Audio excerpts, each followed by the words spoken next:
안녕하세요, 가치환입니다. 12월 17일 화요일 국내 시장이 마감되었습니다. 자, 오늘 시장은 전반적으로 코스피, 코스닥 모두 좋지 않은 흐름이었습니다.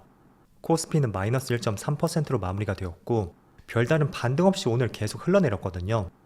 그리고 코스닥은 그래도 오후장에 조금은 반등이 나왔지만 마찬가지로 0.6%의 파란불과 함께 다시 한번 700포인트를 돌파하는 데는 실패했습니다.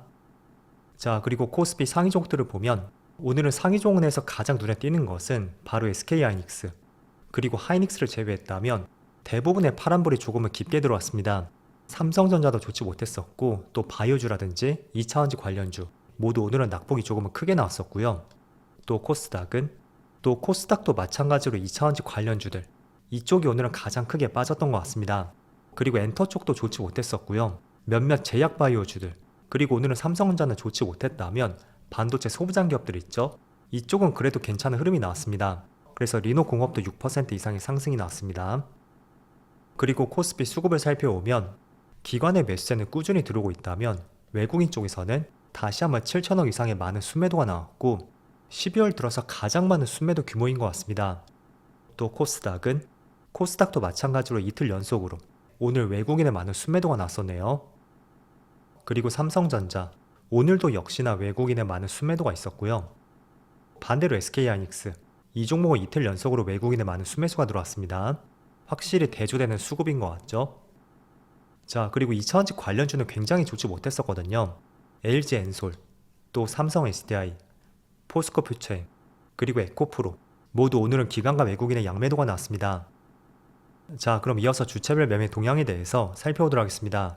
12월 17일 외국인이 가장 많이 매수한 종목은 SK하이닉스, LS일렉트릭, 현대해상, BNK금융지주, 현대일렉트릭. 오늘은 반도체 관련주를 거의 독보적으로 매수했고 그 밑에는 사실 규모 자체는 많지 않았거든요. 그래서 특별히 어떤 의미를 부여할 수는 없는 것 같습니다. 또 기관은 삼성전자, 롯데지주, 기아, 현대일렉트릭, 삼성전기. 기관도 규모 자체는 그렇게 많지 않았었네요. 이어서 해외 증시를 보겠습니다. 어제 미국 증시는 다시 한번 좋은 흐름이 나왔습니다. 그래서 나스닥은 종가상으로 확실하게 2만 포인트를 돌파했고 어제만 무려 1.2%의 상승이 나왔어요. 그리고 S&P 500도 마찬가지로 소폭이지만 빨간불이 들어왔고 다우지수는 어제도 파란불이 들어왔습니다. 하지만 며칠 동안에 파란불이 들어왔다고 해도 낙폭 자체는 크지는 않습니다. 8일 동안 3%도 채 빠지지 않았습니다. 그리고 반도체는 다시 한번 2% 급등이 나오면서 지금 몇 개월 동안 계속 박스권에 갇혀 있잖아요. 그 박스권 상단까지 올라온 것을 알 수가 있고 어쨌든 뭐가 됐던 간에 박스권 상단을 뚫고 올라가서 나스닥 지수처럼 신고가를 경신할 수 있었으면 좋겠습니다. 결국은 반도체 관련주가 상승을 한다는 것은 그런 흐름들이 모두 국내 시장에 반영은 되지 않겠죠? 하지만 일정 부분이라도 충분히 국내 반도체 관련주로 훈풍을 불어넣을 수도 있으니까 조만간에 박스권을 돌파할 수 있는지 이런 부분들 자세하게 살펴보시고요.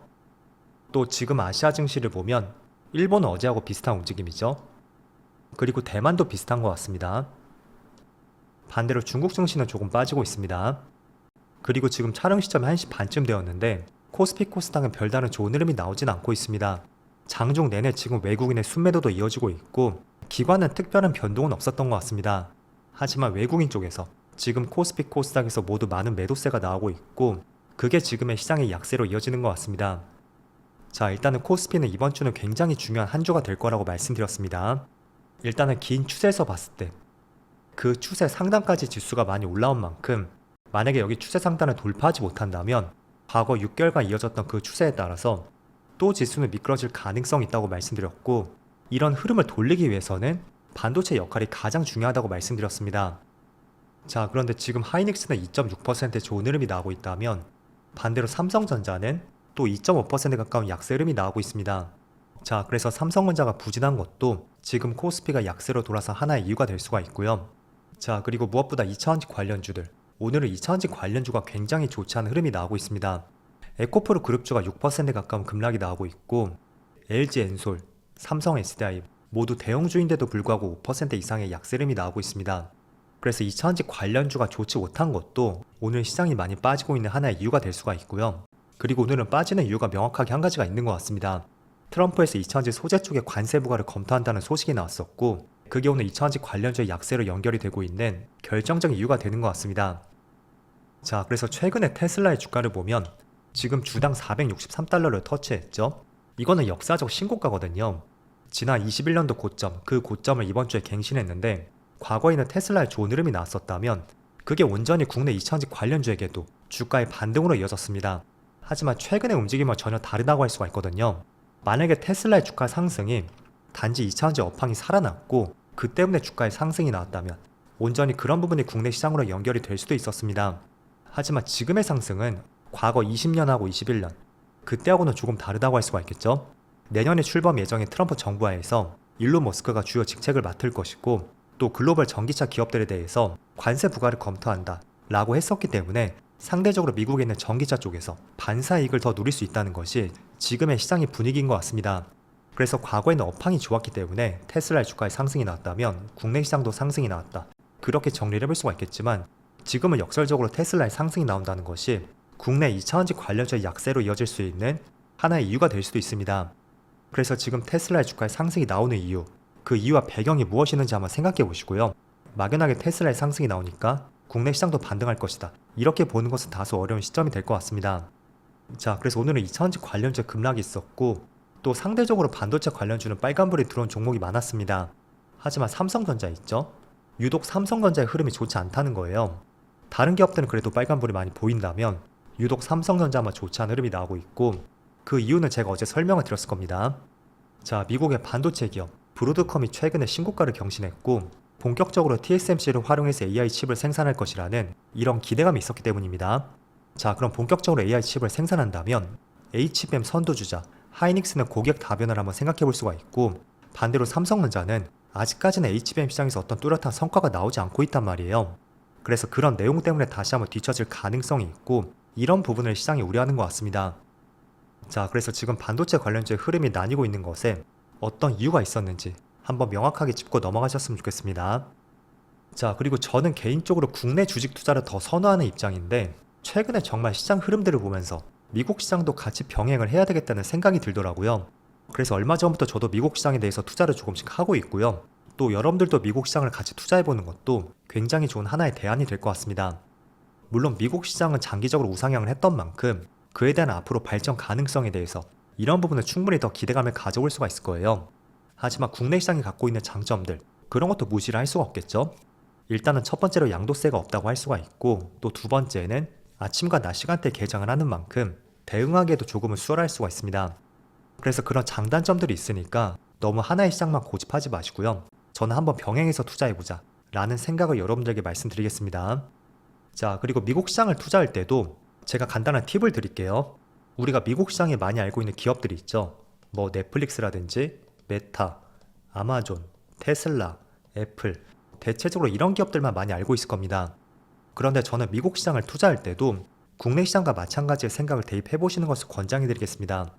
제가 시장을 바라보는 방향에 대해서 한 차례 말씀을 드린 적이 있었는데 그게 당일 거래대금 상위 종목이에요. 그거를 미국 시장에도 그대로 적용을 시켜보신다면 자, 오늘 새벽에 종료된 미국 시장을 보겠습니다. 여기서 거래대금 상위 종목들을 보면 특히 크게 상승한 종목들이 있을 거예요. 왜 상승을 했었는지 한번 내용도 살펴보시고 또 차트의 위치도 살펴보시는 겁니다. 장기간의 박스권, 이런 구간들이죠. 이런 장기간의 박스권을 돌파했다든지 또는 신고가를 경신한 종목이 있다면 국내 시장과 마찬가지로 관심 종목으로 편입해 보시고요. 더 올라갈 수 있는 이유가 무엇이 있을까, 그런 부분도 생각해 보시고 기본적으로 5일선이나 11선 근처에서 이런 종목들은 또 한번 투자를 해볼 수가 있겠죠. 그래서 국내 시장과 미국 시장 모두 마찬가지인 것 같습니다. 종목들을 선별하는 방법은 동일하다고 할 수가 있겠고 여기서 가장 중요한 것은 내가 어떤 전략을 세우고 투자할 것인지 그런 기준을 세워야 된다는 거예요. 내가 그래서 어느 시점에 매수를 했다면 어느 시점에 이탈하면 매도할지 그런 생각들은 국내와 미국 시장 모두 동일하다고 할 수가 있으니까 한번 이런 부분도 참조를 해보시면 좋을 것 같습니다. 자, 그래서 다시 돌아와서 그렇다면 국내 거래대금 상위 종목들을 살펴보겠습니다. 어떤 종목들이 오늘 반응을 하고 있냐면 대체적으로 정치 테마주들이 오늘 상승이 나오고 있습니다. 여기 거래대금 상위 종목 내에서 뱅크웨어 글로벌 지금 23% 급등이 나오고 있고 거래대금도 1,000억 이상 실렸죠. 그리고 SG 글로벌이라든지 대원전선 이런 종목들은 다 정치 테마주예요. 대원전선하고 뱅크웨어 글로벌 이거는 우원식 의장 관련주라고 할 수가 있고 SG 글로벌은 이재명 관련주입니다. 그래서 오늘 시장도 어떤 특별한 움직임 없이 정치 테마주가 시장을 주도하고 있고요. 특히 두 자릿수 이상 상승이 나온 종목들, 모든 종목들이 정치 테마주인 것을 알 수가 있습니다. 그리고 반도체라든지 2차전지, 하락폭이 굉장히 뚜렷하게 나오고 있습니다. 자, 그래서 국내 시장, 미국 시장 모두 할 거 없이 한번 거래대금 상위 종목들을 통해서 내가 어떤 종목들을 투자해 볼 수 있는지 그런 생각과 시야를 한번 넓혀보시고요. 어쨌든 이번 주는 굉장히 중요한 일정들이 있다고 말씀드렸습니다. 그 일정들을 잘 메모해 두시고 앞으로 혹시나 생길 수 있는 변수들을 잘 대응해 보자고 말씀을 드려볼게요. 자, 그럼 오늘도 쉽지 않은 시장이었는데 늦은 시간까지 정말 고생 많으셨고요. 저는 내일 영상에서 다시 찾아뵙도록 하겠습니다. 모두 즐거운 저녁 되세요. 감사합니다.